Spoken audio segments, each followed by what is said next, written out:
The email arrived at 8:12 a.m., and by 8:13, everything I had built over 6 months no longer belonged to me. At first, it looked like any other company-wide announcement. Subject line clean, almost celebratory. A new innovation initiative. A breakthrough strategy.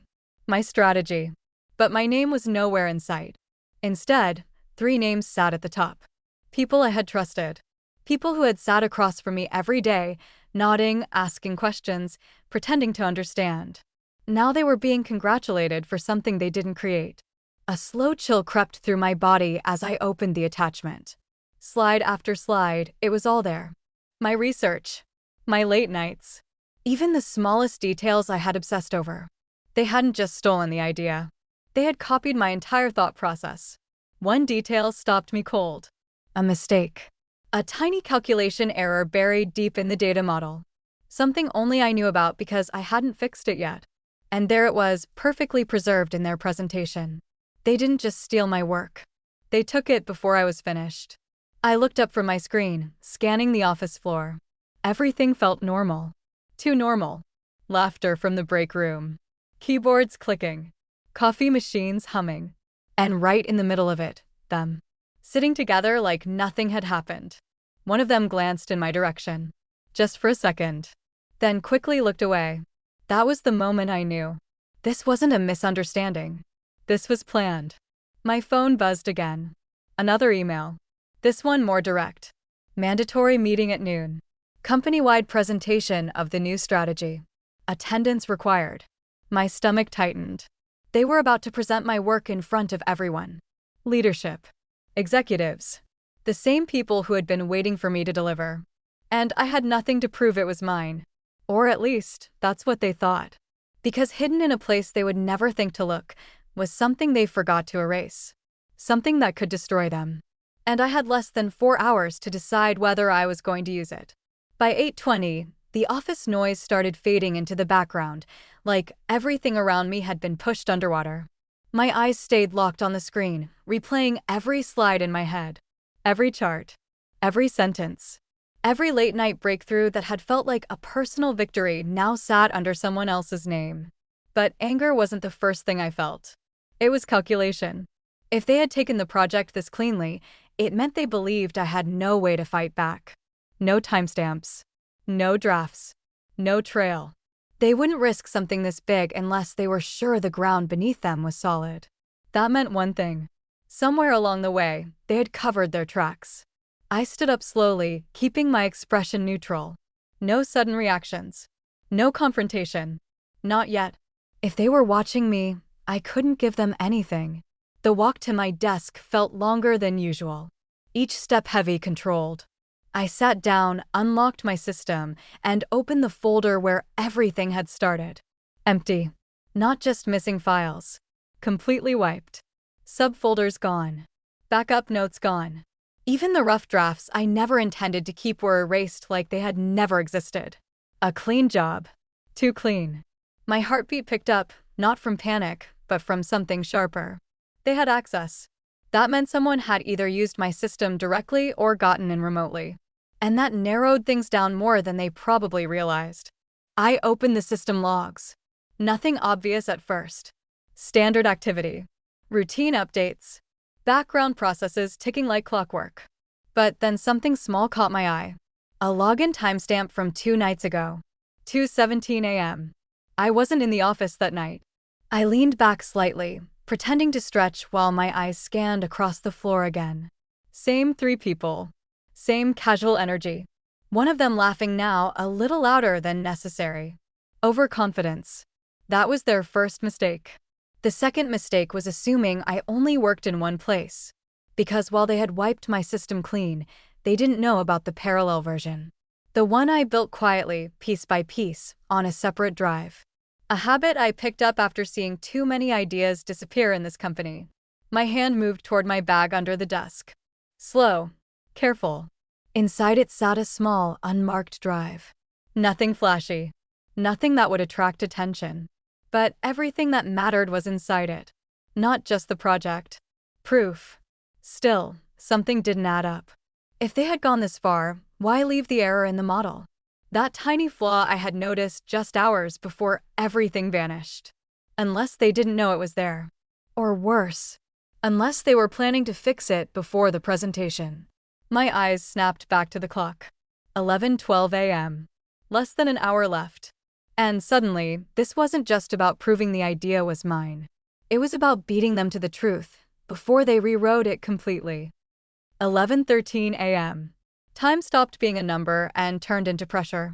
I plugged the drive into my laptop beneath the desk, shielding the movement with my body. The screen flickered for half a second before the files appeared. Clean structure. Dates intact. Every version I had ever saved untouched. Relief didn't come, because evidence only mattered if it could survive scrutiny. I opened the latest build. The same model. Same structure. But this version had something theirs didn't. A hidden layer buried inside the calculation sheet. A diagnostic log I had added weeks ago to track performance issues. No one knew about it. Not even them. My fingers moved fast now, pulling up the metadata panel. Creation dates. Edit history. Device signatures. Each file carried my fingerprint in ways they couldn't fake. But something else stood out. An export log from 3 days ago. Time-stamped late evening. I remembered that moment clearly. I had finalized the framework and exported a summary file to review at home. Which meant one thing. They didn't steal the raw idea first. They stole the near-finished version. That narrowed the window. Whoever accessed my system did it after that export. After I left. After everything was already structured. I pulled up the security logs again, this time cross-referencing access points. The 2:17 a.m. login wasn't random. It came from inside the building. Same network ID used by internal terminals. So they didn't hack in. They walked in. A shadow passed over my desk. I looked up. It was one of them. Calm face. Casual posture. But the eyes stayed sharp, studying me for just a second too long. Asking without words if I knew. I gave nothing back. They nodded slightly and walked away. That confirmed it. They weren't just confident. They were checking for damage. Which meant they were still unsure how much I had. Good. Uncertainty makes people careless. I minimized the files and pulled up something else. The presentation invite. Attached schedule. Speaker order. Their names were listed as lead presenters. But at the very bottom, almost overlooked, was something interesting. A Q&A segment. Open floor. Executive panel present. That was my opening. Not to interrupt. To dismantle. If I walked in accusing them without precision, it would backfire. They had the stage. They had the narrative. And right now, they had the company's trust. I needed timing. I needed proof that spoke before I did. Something undeniable. My eyes returned to the hidden diagnostic layer. An idea formed. Sharp. Risky. But perfect. I glanced at the clock again. 11:41 a.m. 19 minutes. Enough time to prepare something they would never see coming. And once it started, they wouldn't be able to stop it. 11:42 a.m. The room felt smaller, like the walls were closing in around a decision I couldn't undo. I reopened the diagnostic layer and began modifying the trigger conditions. What had once been a quiet internal log was about to become something else entirely. A controlled reveal. A timed exposure. If their version of the model was truly copied from mine, then the same hidden structure existed inside their file. They didn't know it was there. They couldn't see it. But it would respond the moment certain inputs were activated. Inputs I could predict. I built a sequence based on the presentation flow. Slide 7 introduced projections. Slide 9 expanded the model. Slide 11, that was where they would run the live calculation. That was where everything would break. But not in a way that made the model fail. In a way that made the truth surface. My fingers moved faster now, embedding a response inside the diagnostic layer. When triggered, it would display a system message. Not an error. Not a glitch. A log. A time-stamped record showing original creation data tied directly to my user credentials. Silent proof that would appear on screen in front of everyone. No accusations needed. I leaned back, exhaling slowly. It was clean. Precise. Almost too perfect. Which meant something was wrong. Because plans like this never stayed perfect for long. A sudden notification popped up. Meeting room changed. The presentation had been moved to the executive boardroom. That wasn't normal. The boardroom meant higher stakes. Senior leadership. Possibly even the CEO. This wasn't just a team presentation anymore. This was being escalated. And escalations don't happen without reason. I stood up, scanning the room again. The three of them were gone. Not at their desks. Not anywhere in sight. My chest tightened, not from fear, but from realization. They moved early. I grabbed my laptop and headed toward the elevators. Each step felt sharper now, more focused. As the doors opened, I caught a glimpse of something at the far end of the hallway. One of them, talking to someone else. Someone I didn't expect. My manager. They were standing close. Too close for a casual conversation. My manager's expression wasn't neutral. It was serious. Controlled. Like he already knew something. Like he was part of something. The elevator doors began to close, but not before I saw it. A small nod from my manager. Not to me. To them. The door shut. And, just like that, the situation changed. This wasn't three people acting alone anymore. This was bigger. Which meant the risk wasn't just exposure. It was retaliation. The elevator descended in silence, each floor bringing me closer to a room where the truth could either destroy them or bury me with them. And for the first time since this started, one question cut through everything else. What if they already planned for this? What if I wasn't walking into a presentation, but into a trap? The elevator doors opened to a floor I had only seen twice before. Executive level. Quiet, controlled, almost sterile. Even the air felt different here, heavier with authority. I stepped out, adjusting my grip on the laptop. Every instinct told me to stay sharp. The boardroom doors were already closed. That alone was wrong. Presentations like this usually had a build-up. People arriving, small talk, movement. But now there was nothing. No voices. No footsteps. Just silence sitting on the other side of that door. I moved closer, each step measured. As I reached for the handle, it opened from the inside. My manager stood there. Expression calm. Too calm. He stepped aside without a word, letting me in. The room was full. Executives lined the table. Senior leadership at the front. Screens already lit. And standing near the center, perfectly positioned, were the three of them. Mid-presentation. I was late. No, I was meant to be late. One of them glanced at me briefly, then continued speaking without missing rhythm. Smooth delivery. Confident tone. Like this moment had been rehearsed. Like my absence had been accounted for. I took a seat near the back, placing my laptop on the table but keeping it closed for now. Observing. Listening.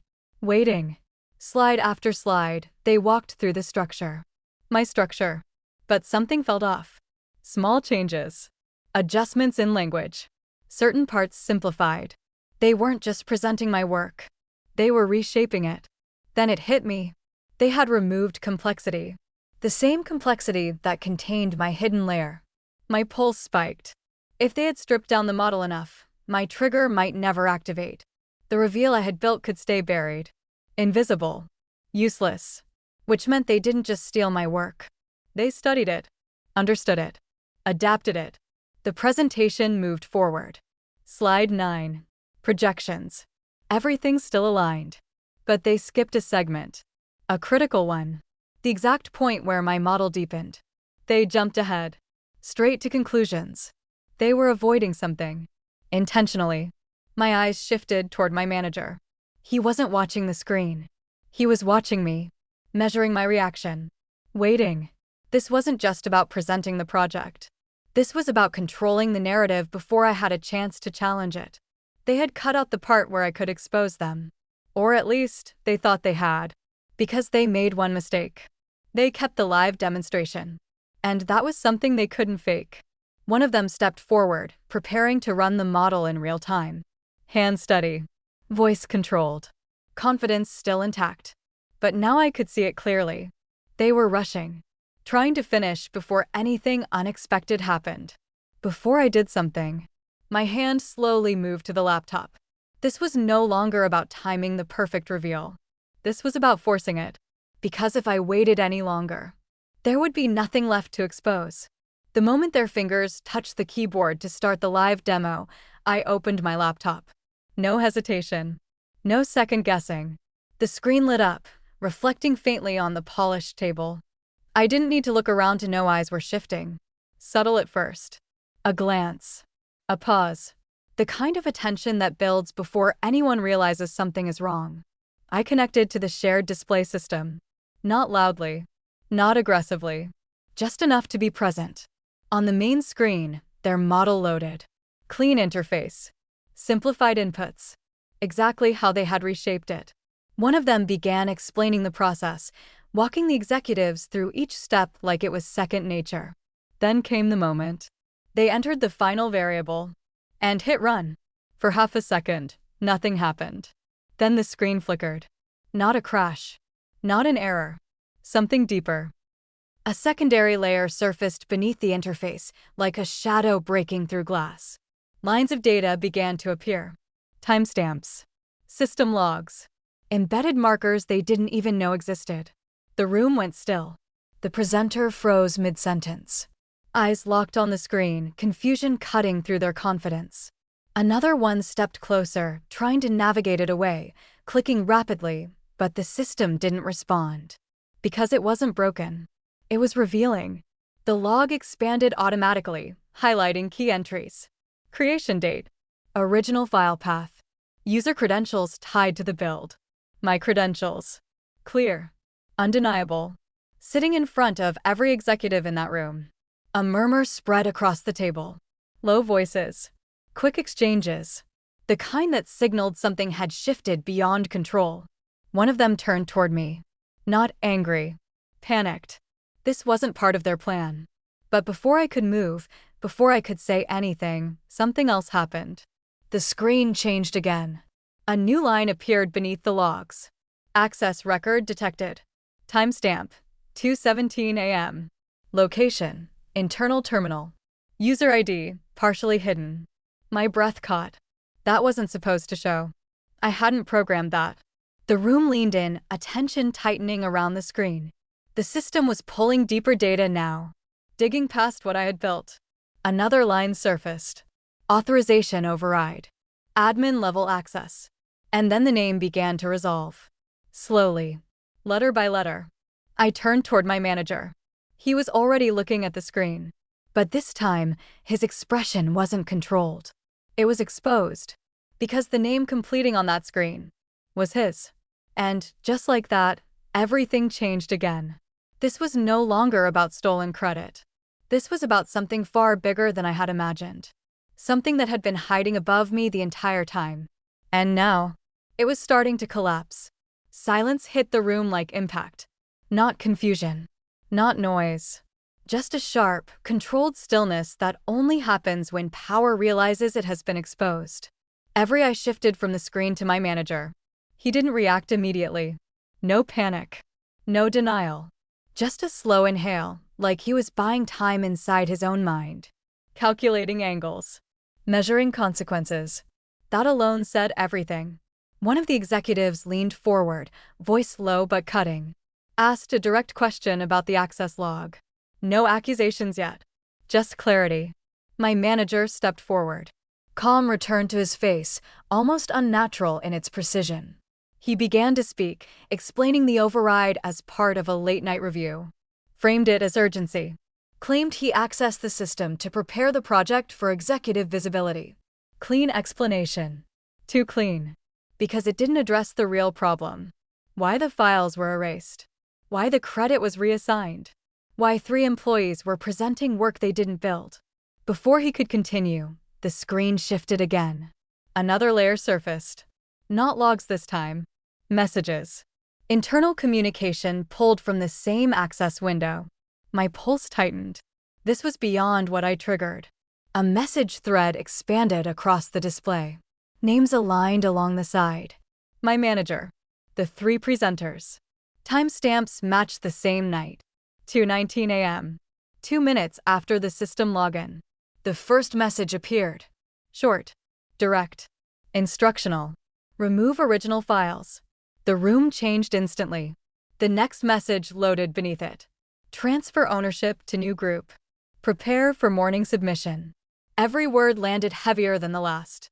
One of the presenters stepped back, almost instinctively, like distance could disconnect them from what was unfolding. Another tried to speak, voice unsteady, but nothing came out. They weren't prepared for this level of exposure. Neither was I. My eyes locked onto the screen, tracking every line as it surfaced.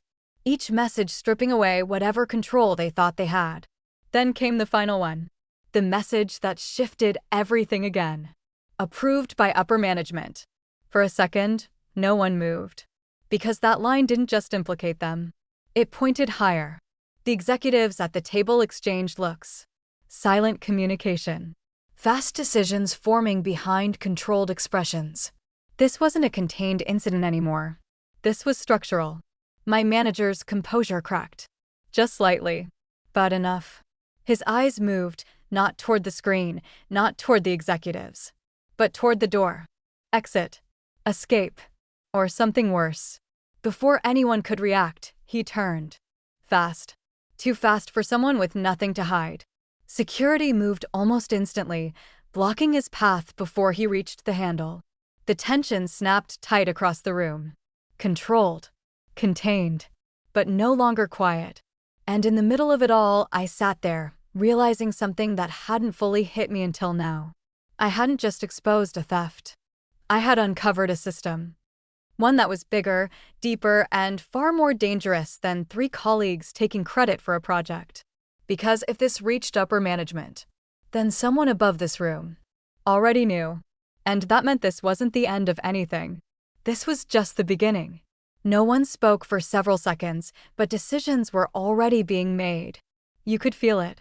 One of the senior executives stood up slowly, the kind of movement that shifts control without needing volume. He didn't look at my manager first. He looked at me. Measured. Intentional. Like I had just become part of something much bigger than I planned for. Security escorted my manager out, but the room didn't relax. If anything, the tension sharpened. The 3 presenters remained frozen, their confidence completely gone now, replaced by something raw and uncertain. But the focus had shifted. This wasn't about them anymore. The executive finally spoke, addressing the room with controlled authority. An internal investigation would begin immediately. All systems would be audited. Every access point reviewed. No exceptions. Clean words. Corporate words. But beneath them, there was something else. Damage control. Because the message on that screen had done more than expose a theft. It hinted at approval from above. And that kind of detail doesn't disappear quietly. It spreads. Fast. I closed my laptop slowly, but I didn't stand up. Not yet. Leaving now would mean stepping out without understanding what came next. And something told me this wasn't over for me. Not even close. The same executive turned toward me again. Asked a simple question. How much of this did I know before walking into this room? The truth sat right there. I knew about the theft. I didn't know about the system behind it. I answered carefully. Enough to expose what happened. Not enough to position myself as a threat beyond that. In rooms like this, information is power, but too much of it makes you a liability. He nodded. Not satisfied, but interested. The meeting ended without applause, without closure. Just controlled exits and quiet instructions. The kind of ending that signals consequences will happen somewhere else, behind doors you may never see. I stepped out into the hallway, the silence following me like a shadow. My phone buzzed. Unknown number. A single message. You should not have done that. No name. No signature. Just intent. I stopped walking. Because that message confirmed what the room only suggested. This wasn't contained. This wasn't over. I looked back at the boardroom door. Closed now. Sealed like nothing had happened inside. But everything had changed. Careers would end. Titles would shift. Stories would be rewritten. And somewhere in that process, they would decide what to do with me. Because I had proof. But I had also seen too much. The next email came minutes later. From the executive office. Subject line short. We need to talk. Not a thank you. not recognition. A conversation. Which meant one thing. This wasn't the end of my story. It was the beginning of a different kind of battle. One where the truth wasn't enough. And where surviving it might cost more than losing everything ever did. If this story resonates you, then like this story. Also subscribe to this channel for more interesting betrayal and revenge stories. See you in the next one.